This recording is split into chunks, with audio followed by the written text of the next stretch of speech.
नमस्कार फ्रेंड्स, मी नेहाज किचन मराठीमध्ये तुम्हा सगळ्यांचं खूप खूप खूप मनापासून स्वागत आहे. आज आपण जवस किंवा अळशी असंही म्हटलं जातं, याची चटणी कशी बनवायची ते बघणार आहोत. खूप पौष्टिक अशी आहे, हार्टसाठी खूप छान आहे, रक्त पातळ होतं याच्याने. याचे अनेक फायदे आहेत फ्रेंड्स. चवीला पण खूप भन्नाट लागते ही चटणी आणि खूप कमी वेळात होणारी अशी ही चटणी आहे. चला तर फ्रेंड्स, सुरुवात करूया आजच्या व्हिडिओला. एक वाटी अळशी घ्यायची आहे, अर्धी वाटी खोबरं घेतलंय कापून, पाऊण वाटी इथं दाणे घ्यायचे, लसूण, तिखट, तीळ, जिरे आणि मीठ घ्यायचे चवीनुसार. बघू शकतात.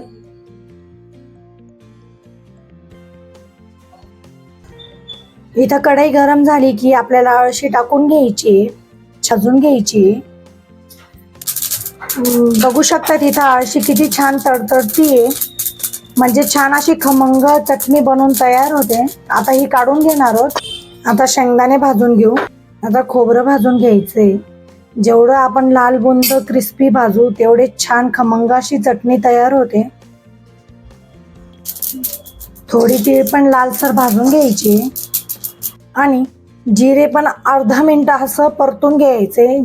जिरे भाजल्याने चव खूप छान येते चटणीला, म्हणून अगदी अर्धा मिनिट परतून घ्यायचे. बघू शकता तिथं आपण सगळे असं क्रिस्पी भाजून घेतलेले आहे. याच्यामध्ये आता लसूण टाकून घ्यायचं आहे. तिखट, मीठ. तिखट तुमच्या आवडीने कमी जास्त करू शकतात. मीठ टाकून घ्यायचंय चवीनुसार. मिनिटं गार होऊ द्यायचंय. घेतलेले हे गार झालंय. आता मिक्सरच्या भांड्यात काढून घ्यायचे, दळून घेणार आहोत आता आपण. बघू शकता तिथे आपण हे चटणी दळून घेतलेली आहे.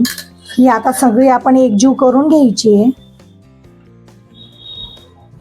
या पद्धतीने आपण एकजीव करून घ्यायची आहे चटणीला.